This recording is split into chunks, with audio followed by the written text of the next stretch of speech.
बच्चों, आज अपना टॉपिक है आवेशों के निकाय की स्थिति ऊर्जा। इसमें हम लोग अलग अलग निकाय होंगे जिनकी स्थिति ऊर्जा ज्ञात करेंगे। सबसे पहला है एक बिंदु आवेश की स्थिति ऊर्जा, अर्थात केवल एक आवेश है तब उसके कारण कितनी स्थिति ऊर्जा होती है। तो हमें सबसे पहले ये ज्ञात होना चाहिए कि हम प्रारंभिक स्थिति में सभी आवेशों को अनंत पर मानेंगे और अनंत पर हमें ये पता होना चाहिए विभव शून्य होता है और कार्य जो ऊर्जा के बराबर होता है वो भी शून्य माना जाता है। अब हम निकाय की संरचना करने के लिए हम अनंत से आवेश को बिंदु ए तक ले आएंगे और ए तक ले आने में जो कार्य करना पड़ता है वही ए बिंदु पर उस आवेश में ऊर्जा के रूप में संचित हो जाता है। परंतु अब यहाँ पर क्योंकि Q1 के अतिरिक्त कोई दूसरा आवेश नहीं है, इसलिए Q1 आवेश को ए बिंदु तक लाने में कोई भी विरोधी बल का सामना नहीं करना पड़ेगा।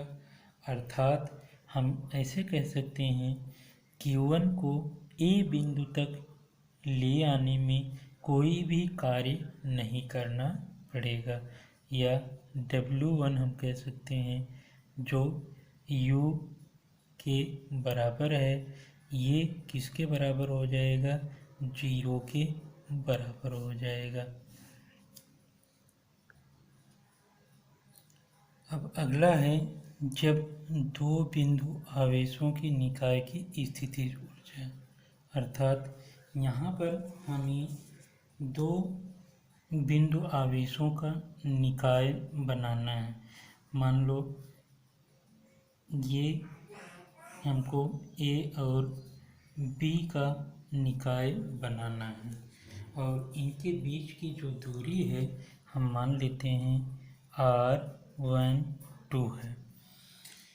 यहाँ पर ए और बी पर हमको आवेश रखने हैं, तो यहाँ पर भी हम वही पुरानी अवधारणा के अनुसार प्रारंभिक स्थिति में हम आवेश अनंत पर मानते हैं, मान लेते हैं Q1 और Q2 अनंत पर हैं।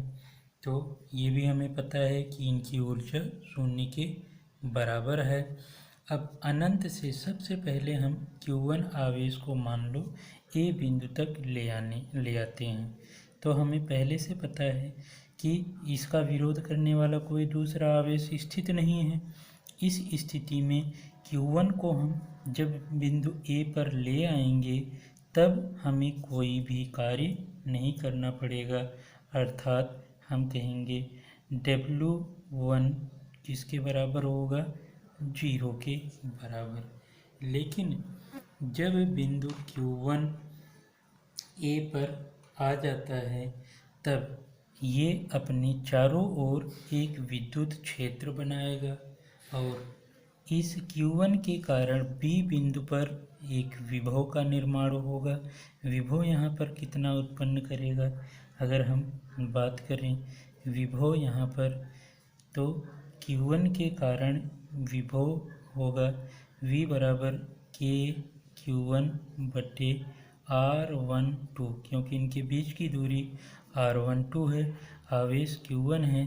तो हम लोग पहले डेरिवेशन देख चुके हैं, बिंदु आवेश के कारण R दूरी पर विभव K Q बटे R, तो यहाँ से आवेश Q1 है तो K Q1 बटे दूरी R12, इतना यहाँ पर विभव उत्पन्न हो जाता है। अब हम जब Q2 आवेश यहाँ पर B बिंदु पर ले आएंगे तो हमको पता है ये आवेश इसका प्रतिकर्षण करेगा, अर्थात इसके विरुद्ध हमको बल लगाकर ले आना पड़ेगा। तब हम कहेंगे Q2 आवेश को Q2 को B तक लाने में कार्य, तो यहाँ पर हम कह लेते हैं मान लो W2 है, W2 किसके बराबर होगा? W अब हमको पता है कि ये बराबर होगा V इंटू Q के बराबर होगा। तो यहाँ पर विभव VQ2 और VQ2 V का मान कितना है?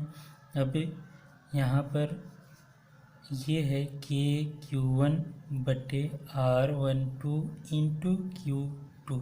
अब ये मान कहाँ से आया?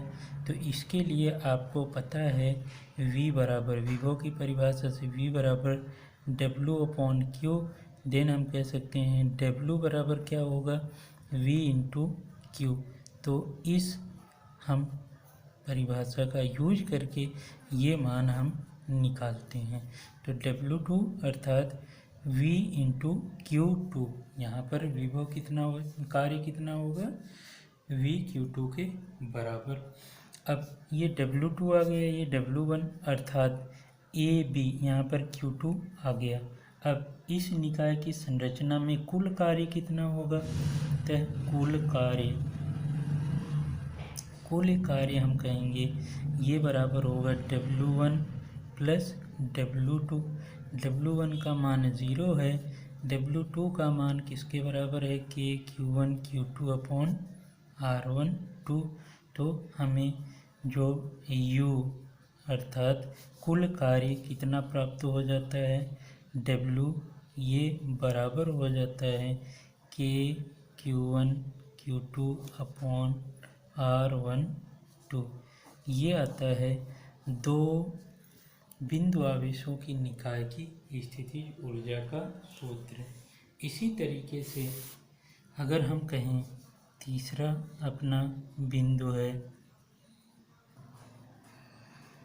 तीन बिंदु आवेशों के निकाय की स्थितिज ऊर्जा।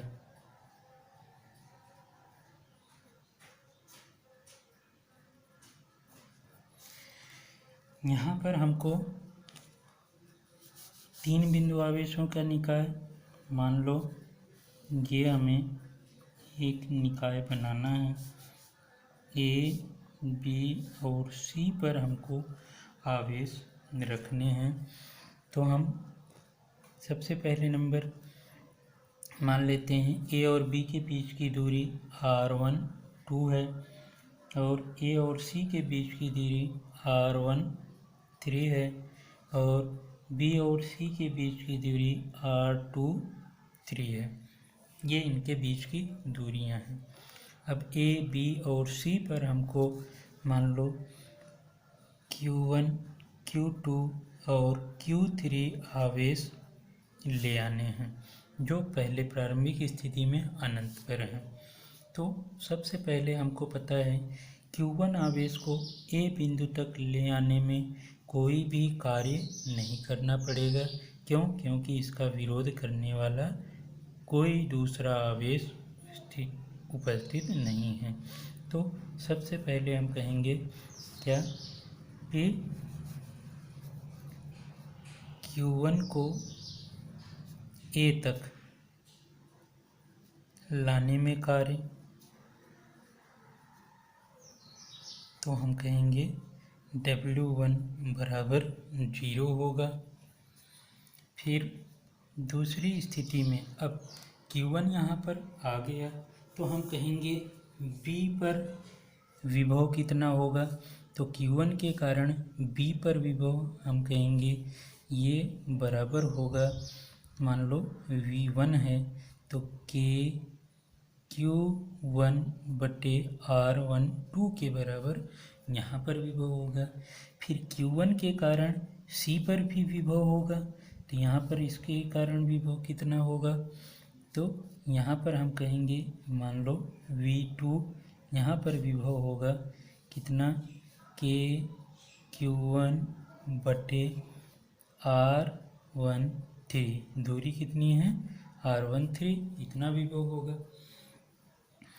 अब हम सिर्फ पहले B की बात कर रहे हैं तो Q2 को B तक लाने में कार्य, W2 किसके बराबर होगा, क्योंकि W बराबर होता है V इंटू Q। अब यहाँ पर हम Q2 आवेश को ले आ रहे हैं, विभव कितना है V1, तो हम कहेंगे V1 इंटू Q2 के बराबर। V1 का मान कितना है K Q1 बटे R12 इंटू Q2, ये हमारा W2 आ जाता है। ठीक इसी तरीके से हम कहेंगे Q3 को C तक लाने में कार्य, तो यहाँ पर मान लेते हैं W3 है, तो W3 अब यहाँ पर देखो सबसे पहले नंबर Q1 के कारण विभव कितना था, V2 का मान K Q1 बटे R13 था। फिर यहाँ पर एक इसके कारण तो विभव होगा ही, दूसरा यहाँ पर अब आवेश आ चुका है, तो इसके कारण R23 दूरी पर भी विभव होगा, तो इसके कारण विभव मान लेते हैं V3 विभव है। तो V3 विभव कितना होगा, तो इसके कारण विभव दूरी R23 है, आवेश Q2 है, तो K Q2 बटे R23 इतना विभव। तो हम कहेंगे कुल विभव C पर कुल विभव कितना होगा, V2 और V3 के योग के बराबर। तो कुल विभव कितना है V2 प्लस V3, C पर विभव कुल V2 प्लस V3 विभव है। आवेश कौन सा ले आ रहे हैं Q3, अर्थात कुल विभव और आवेश के गुणनफल के बराबर यहाँ पर कार्य होगा।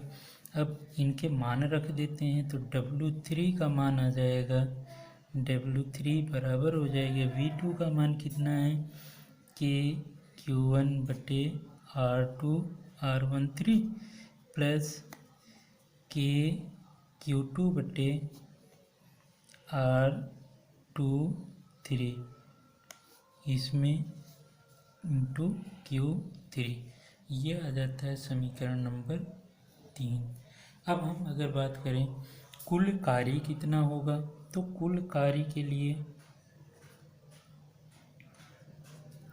W बराबर होगा, इन तीनों समीकरणों को जोड़ देंगे, अर्थात W1 plus W2 plus W3।